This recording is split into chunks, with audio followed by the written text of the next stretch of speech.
story of Singapore and her people has always been one of resilience amid change. From the early pioneers who came to make a living to later generations who overcame the war and struggled to build a modern sovereign nation. Singapore's success over the past 50 years owes much to the indomitable spirit, fortitude and resourcefulness of her people. This collective resilience, which defines Singapore's journey from 14th century trading hub to the colonial port to independent nation and global city, is the theme of the Jubilee Walk. Right, I'm sorry, there was a lot to remember though. That's why I asked my producer if we could do a voiceover instead. Right, this is the first point of interest, as you have guessed it, the National Museum of Singapore. Then in 1882, the colonial government decided to construct a dedicated building, and in 1887, the Raffles Library and Museum was opened. The Stamford office here was a library wing added in 1916. It was only in 1960 that the National Museum and the National Library were separated into two entities. There's restaurants, thank you.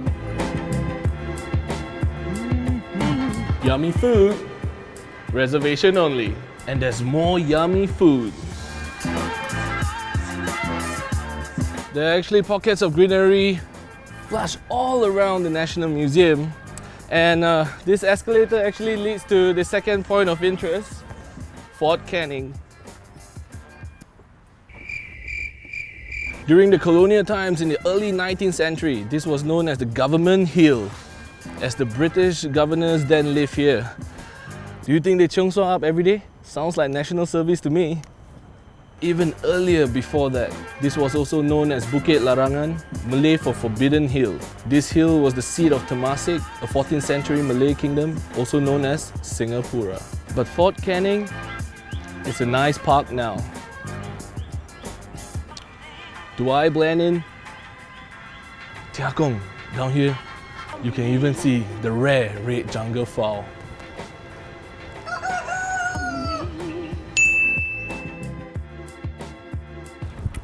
Okay, hold on, let me catch my breath.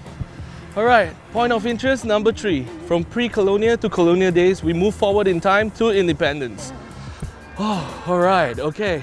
So this is the National Gallery.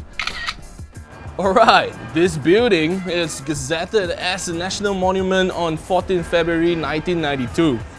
Wait, that's Valentine's Day. That's how much love we have for this building. Hold on, I'm gonna do...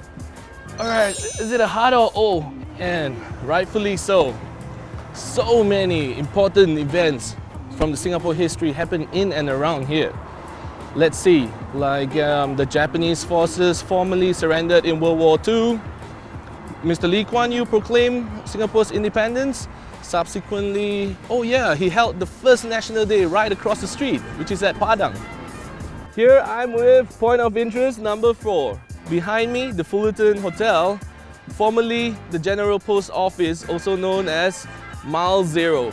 Alright, this meant in the past, all roads in Singapore originates from the Fullerton building right here, and this was also gazetted as a national monument. And oh man, it is hot over here. Okay, the Fullerton Hotel is super near to my 5th point of interest. Alright, I'm walking along a 220 meter long bridge which offers Instagrammable pictures with the Malayan. This is the Jubilee Bridge, opened by Prime Minister Lee Hsien Loong in celebration of the Golden Jubilee. On to our regular segment called Lim Kopi, where I lim kopi with a trail expert. This is Marcus, the trail expert of Jubilee Walk. Alright, thank you. Thanks. This walk is actually so rich with history already, you know. So, can you actually share with the viewers some interesting things about Jubilee Walk that the ordinary, everyday Singaporean would not know? When I bring people along the walk, what I like to do is I like to call it the Singapore 5 C's walk. You know, cash, condo, credit card, and so on. But for the Jubilee Walk itself, the 5 C's that I would say it represents would be the 5 C's of change, of continuity, of challenges, of community, as well as it being a SG50 walk of celebration. Okay, another one. What is your favorite point of interest along Jubilee Walk? I will say that it's the Singapore River. Alright. For the simple reason, it's a place that flows past many of my other favorite sites. You have the new Parliament House, you have the Fullerton building, and of course, it flows all the way to Marina Bay and to the Gardens by the Bay and Marina Barrage, which is where we are now. Alright. Okay. Well, you know, we are at Marina Barrage, so do you have any fun facts about this place? I'm not sure how many people are aware that just 50 years ago, this entire place and the whole surrounding area was literally under the sea. Wow, okay, that's a very interesting fact. Alright, thank you Marcus, it was super informative. Alright, thank you so much man. He's the trail expert, I'm not, I'm just hosting, but thank you Marcus for your time. Okay, on our 6th point of interest along Jubilee Walk, the Marina Barrage, alright? The Marina Barrage is Singapore's continuing innovation to overcome the constraint to make our life, this island, a better home for all.